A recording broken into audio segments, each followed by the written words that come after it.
tagit vid. Slappare. Okay.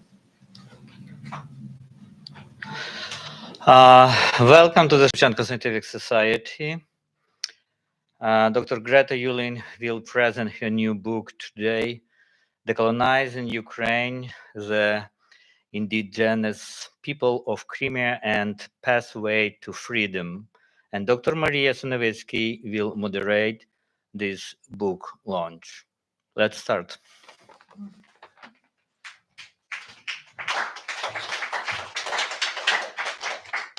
Thank you. It's really an honor and privilege to be here today. My name is Maria Sunevitsky. I'm a professor of cultural anthropology and music at Bard College in the Hudson Valley. And I'm just really honored to be here today. So we're here to celebrate this book, just published this year by Professor Greta Uehling, who's a cultural anthropologist with over 3 decades of experience working in Ukraine, and someone who has pursued research on forced displacement and international migration in Ukraine and in other locations throughout the world.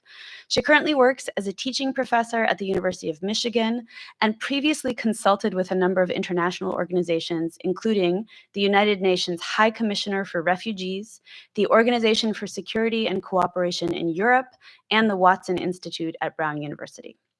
Professor Uehling is the author of 3 books, including the one we are here to discuss and celebrate today. Her 2023 book, Everyday War, The Conflict Over Donbass, Ukraine, was awarded Harvard's Davis Center Book Prize, a quite prestigious prize. And her first book, titled Beyond Memory, The Crimean Tatars' Deportation and Return from 2004, which grew out of her dissertation research from the mid-1990s, was among the first English-language book-length explorations of the Crimean Tatars and their history of forced displacement under Stalin, and the motivations for their mass migration back to Crimea in the last years of the Soviet Union, and later into post-Soviet Ukrainian Crimea. Her most recent book extends the work of this first monograph. So published just this year, Decolonizing Ukraine, the Indigenous People of Crimea and Pathways to Freedom, offers an ethnographically grounded deep dive into the difficult realities facing Crimean Tatars since the 2014 occupation of Crimea by the Russian Federation, and as they navigate what Uehling terms the, quote, alchemy of adversity, which is a term I hope we'll get to discuss later, that characterizes how various Crimean Tatars have navigated post-occupation life. So I'll close my introductory remarks with a personal note, which is that when I landed in Simferopol, Crimea, Ukraine airport in 2008 to commence my own dissertation research, Professor Uehling's first book, Beyond Memory, was the only English language book I packed into my backpack.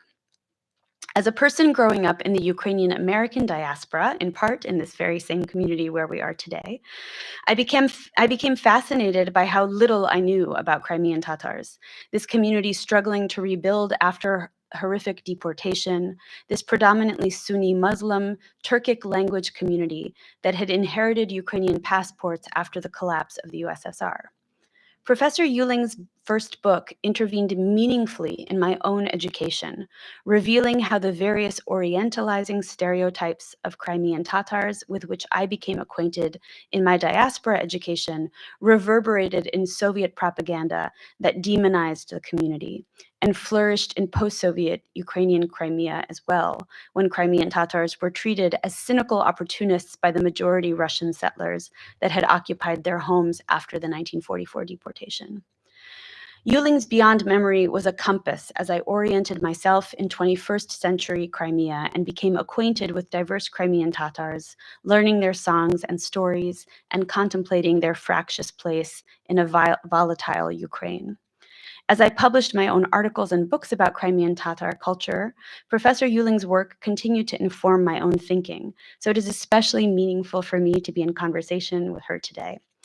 And so we will proceed now with a approximately 30-minute lecture from Dr. Uehling, presenting some of the main themes of the book, and then we'll open up the Q&A with some of the questions that I've drafted, and then open it to the floor. So without further ado, Professor Greta Uehling.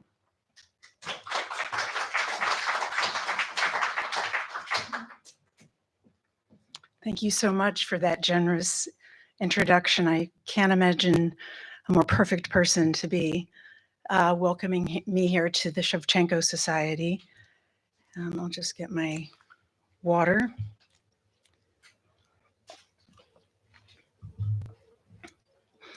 So this book, Decolonizing Ukraine, brings its readers into the lives of the Ukrainians, Russians, and Crimean Tatars who opposed the Russian occupation of Crimea, many of whom fled.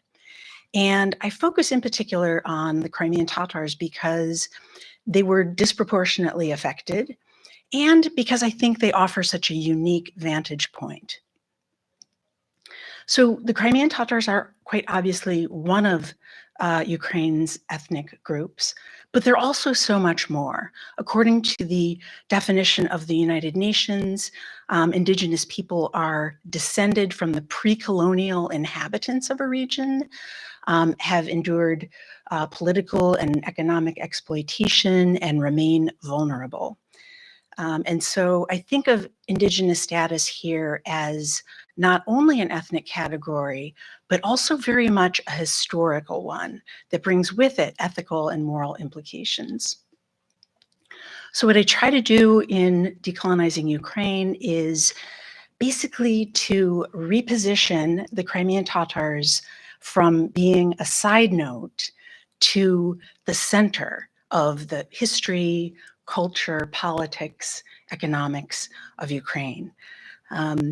And I do that because it's really through them that this larger multi-century pattern of population replacement and resource extraction becomes clearer. And so I think that by looking at Ukraine through the lens of the Indigenous people, it places Ukraine in a better position to recognize and perhaps someday rectify injustices. So just to provide a visual image for that, so I'm often asked, why? Why do I focus on the Indigenous people, right? There are 250,000 of them in a country of 37 million people. That's less than 1% of the total population of Ukraine. And I think that this diagram sums it up brilliantly, because what we see here on the left-hand side is that prior to the Russian colonization in 1783, the Crimean Tatars were over 95% of the population. Everybody spoke their language. It was the lingua franca of the region. And at that time, as you can see on the graph, the Slavic population was quite minimal. All of that changed as a result of Russian, Soviet, and eventually Ukrainian policies. And so what I think that this graph teaches us is it sort of encapsulates the effect of a settler colonial approach to a territory. We could also think about how this looks from a Crimean Tatar perspective, which is that, you know, historically their territory extended vastly beyond the Crimean Peninsula, encompassing much of what is today the eastern Ukraine. And so they were a very significant actor with respect to Muscovy, Poland, Lithuania, the Ottoman Empire. Poetry, literature, the arts all thrived throughout the Khanate. Another sort of map that kind of helps us with an orientation. I don't expect you to read the fine print. I just want you to know that every hill, every village, every rocky outcropping and mountain in Crimea has a Crimean Tatar name that perhaps someday could be replaced, right? But right now, all of the names are Russian ones.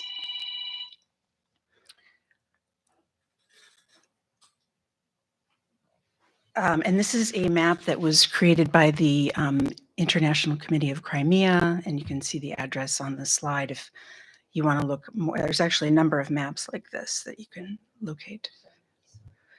Okay, so I conducted the primary ethnographic fieldwork for this book beginning in 2015. And I was as a Fulbright scholar. So over 3 consecutive summers, I did over 155 interviews. 90 were devoted to Crimea, 65 to displacement from the Donbass region of Ukraine. And as Maria mentioned, I published the results of that research in Everyday War with Cornell University Press. So the research that we're here to talk about this evening, for that, in order to engage with as broad a spectrum of people as possible, I traveled extensively over those 3 summers, but I went to the same places every year and asked the same questions every year. So in the north, Kiev; in the east, Slavyansk and Kramatorsk; in the south, Gnichk and Kherson; in the west, village of Drobovich and Lviv, and some places in between. And the interviews were all transcribed and analyzed using software for qualitative data analysis. And you'll see some of the results of that in a few minutes. Decolonizing Ukraine is also very much informed by my earlier research that I carried out for my dissertation. And in the 1990s. And the 1990s were a time when the Crimean Tatars were repatriating from Central Asia and Siberia to Ukraine. As many are aware, that repatriation was because they had been deported to those regions at the end of World War II in this act of collective punishment that the Ukrainian government now defines as genocide. So at that time, that is a picture of me in 1998 in Crimea. My process for that book was to interview the people who had survived the deportation as well as their descendants. And these stories absolutely racked their narrators with grief, but they were so important to tell because for so long they had been literally forbidden from telling them, right? That punishment would follow if they told those stories. The Soviet authorities expected and hoped that the people who survived the horrific train journey would assimilate into Central Asia, but of course they didn't.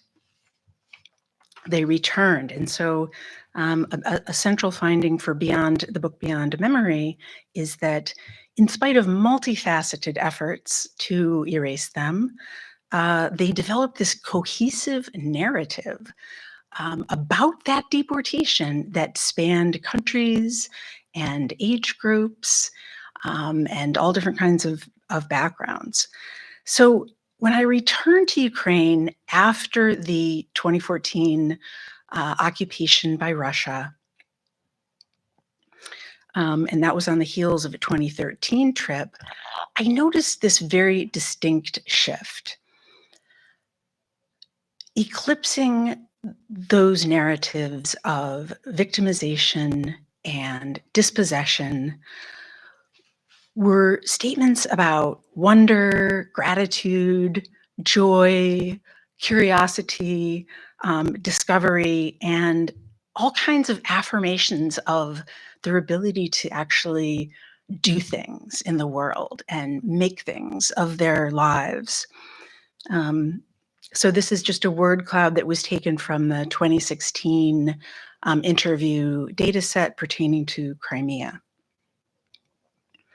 So I think a good explanation for that shift is provided by a Crimean Tatar historian who decided that in Kiev, very few people really knew about the deportation, so he was going to put together an exhibit about it in the Ukrainian National Historical Museum. Because there were no archives to draw upon, he crowdsourced pictures from family and friends, put those together with his knowledge, and pictured here is the exhibit. That is the president of the Crimean Tatar political body, the Majlis. So when he showed me this exhibit and we walked around, he explained, we always had the position when we were in Crimea of being the victim. We'd say to ourselves, we are so unlucky, we are suffering, help us, help us. Now we understand that everything is in our own hands. We don't really need to wait for help from anyone. So it's Martin's question that kind of raises one of the questions that is at the center of this book, which is like, how did a group of people for whom deportation had anchored the national narrative for 7 decades use a traumatic event like Russian occupation in 2014 to transform how they saw themselves, transform how Ukrainians and Russians saw them? How did this happen?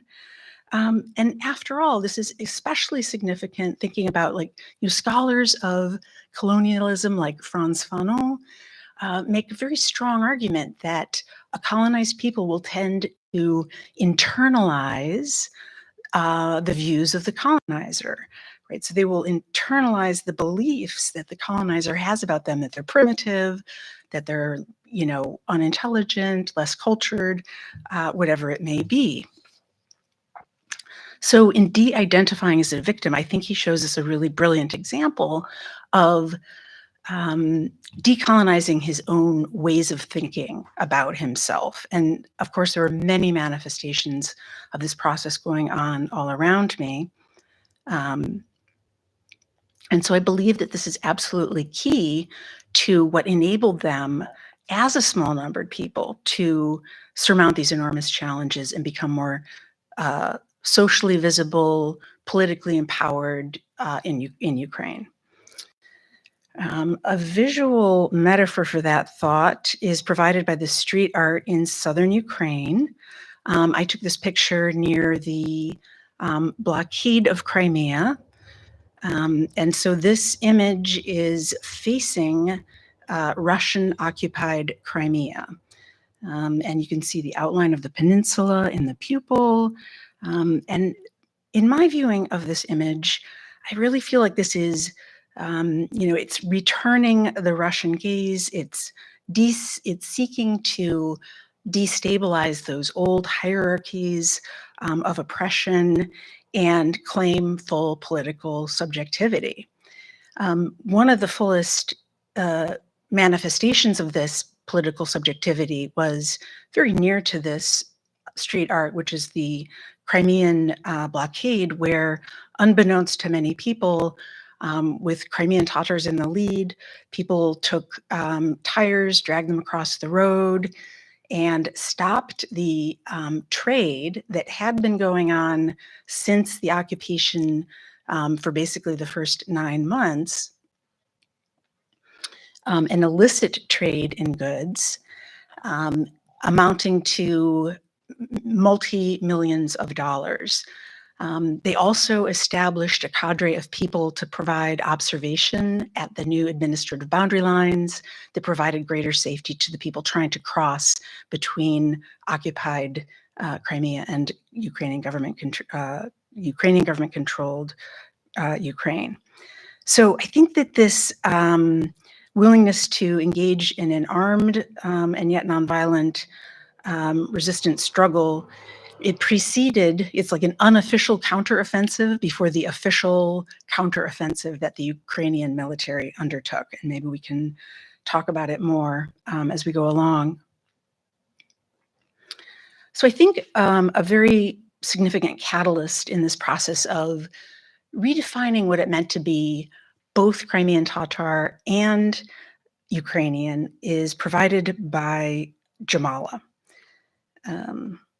She won the 2016 Eurovision Song Contest. Her winning song is about her grandmother's experience in the crowded train cars during deportation when she realizes that her infant daughter has perished. And during my time in Ukraine, I heard her song drifting across the sidewalk from car stereos. It was bursting into social situations as the ringtone for people's mobile phones. I was eye to eye with her image at most metro stops where placards announced her next concert dates. And so I sought her out because of that, but also because the music itself touched me so deeply based on my previous work in Crimea. Now, this victory was so far from assured, right? Because many Ukrainians weren't even aware that there had been a deportation. What they knew about Crimean Tatars was that they were arch enemies, right? That they were the raiders and pillagers of Ukrainian villages. And I think that she was successful with her song because she intuited what a scholar named Judith Butler had to say about this connection between grief, um, recognition, and political community. So Butler emphasizes in a really short essay, Violence, Mourning, and Politics, that mourning clarifies relational bonds, and those relational bonds are actually the basis for collective action and political community. So in my one-on-one with Jamala, she emphasized that she did sing the song for the sake of emotion, right? What she wanted was not to force people to think differently, but she wanted to communicate a feeling, an emotion, something along the lines that she and her ancestors had experienced. And I think her musical victory really did help generate mutual recognition between Crimean Tatars and other Ukrainians. As Charles Taylor has compellingly written, building on George Friedrich Hegel, recognition is like, a way to think about recognition is that it expands the pool of people who matter, right? From a narrow group to a wider and wider group. So ultimately, Jamala broke what was an enforced silence, and she did it on an international stage. So although Ukrainian identity has become more accepting and capacious in the government parts of Ukraine, the opposite is true in Russian-occupied Crimea. So what I want to do next is circle back and talk about occupied Crimea for a few minutes. So if you follow events, you're probably already aware that the Russian occupation of Crimea was followed by a precipitous decline in human rights, that disinformation is a really big component of how Russia goes about securing its compliance. And what my research adds to that picture is that Russia also maintained its control by disrupting personal relationships. I think it's important to understand that the war in Ukraine, by factoring in like these double personal and political breakups. So a Ukrainian woman, her name is Oksana, sort of exemplifies this concretely. She recounted how she ended a 9-year engagement to her Russian fiance. They had cohabitated for quite some time, but after the occupation, her in-laws began denigrating her pro-Ukrainian views and referring to them as treason. In addition to this rift that she felt, this rift and this hostility that she felt in the household from them, she was very concerned about what would happen to any future children if they were raised in this, stridently pro-Russian household. And so the only option that made sense was to flee the peninsula. Now, here's the twist. The Crimean Tatars knew this playbook well, right? Because they had had these charges of treason and betrayal repeatedly leveled against them throughout history. But this was shocking for Ukrainians and Russians.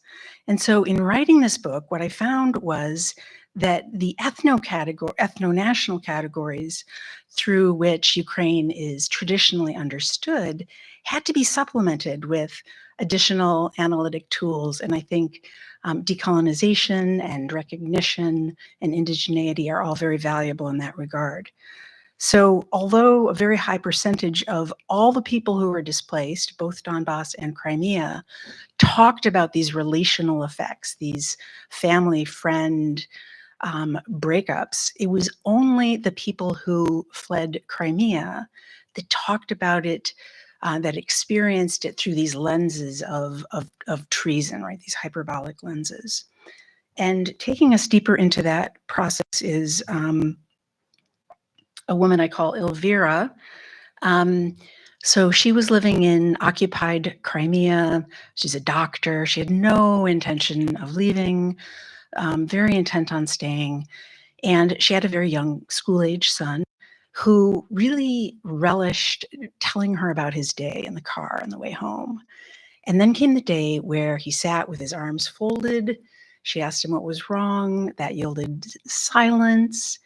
Eventually, he comes to tell her that the school teachers have asked him to monitor her her viewing practices on TV, and that all Ukrainians are traitors, and that he should report back if he sees her watching Ukrainian channels via VPN connection. And so he's torn between friends, school teachers, family, and it was that point that the entire family fled the peninsula.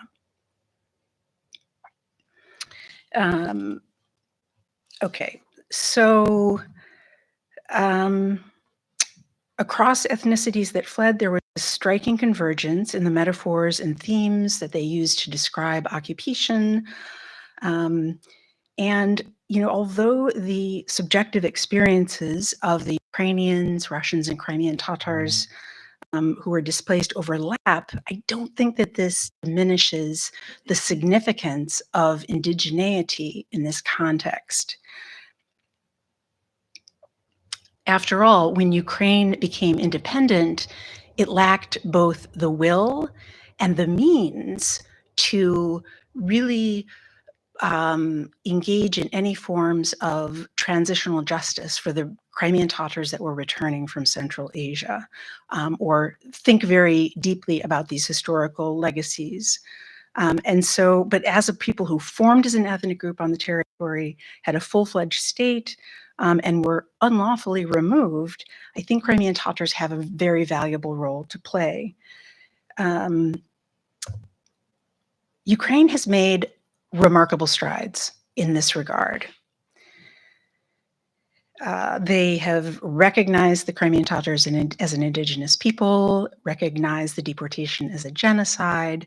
President Zelensky has established what is called the mission of the President of Ukraine in the Autonomous Republic of Crimea. You see their strategy for the cognitive deoccupation of Crimea. So this has enabled him to consult with experts, convene fora for thinking through how to both militarily and socially and emotionally deoccupy Crimea.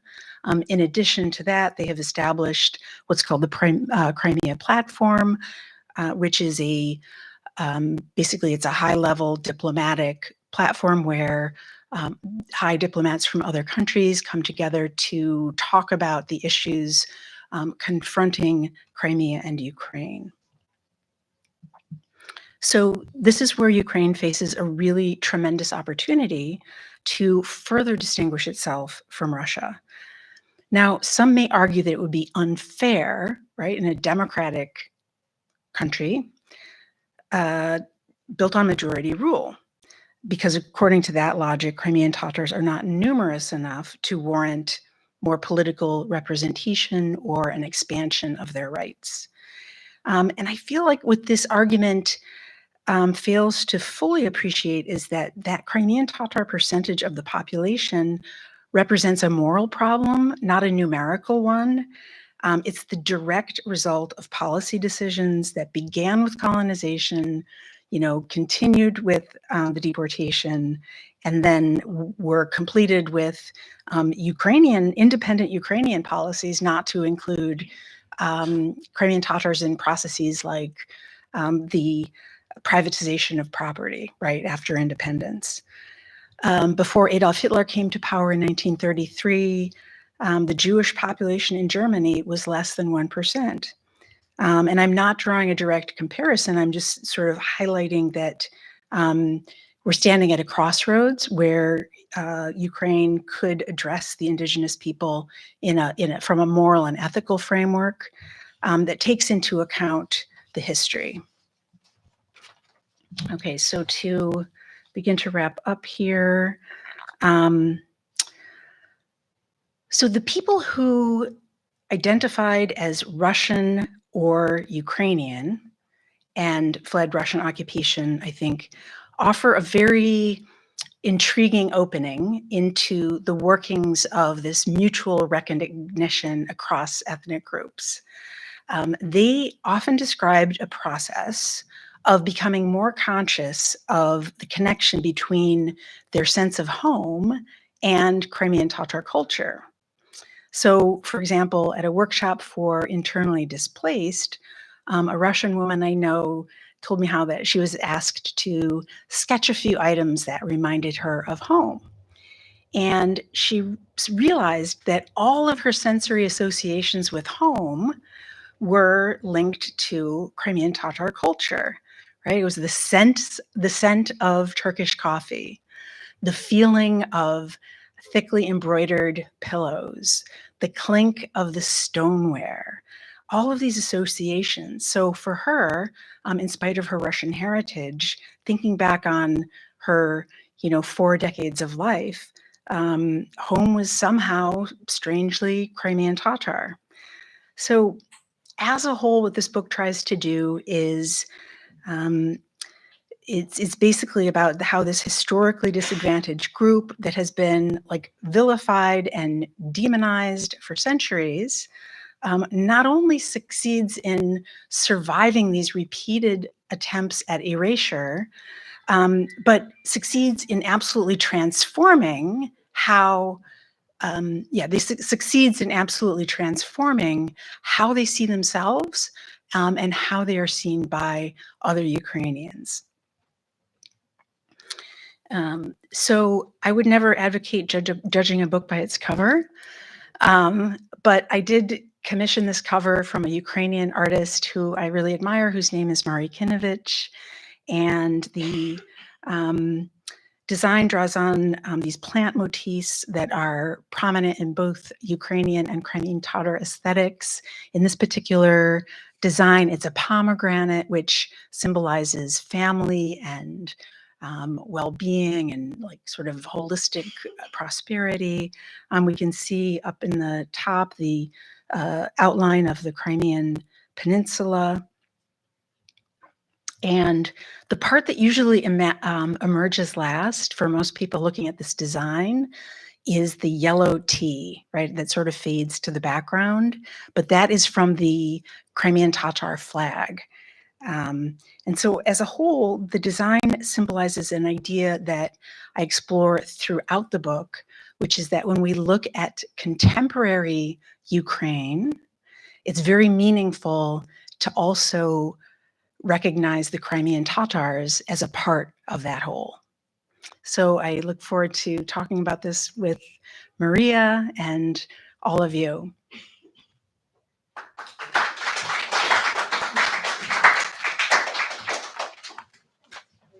Yes, that's it.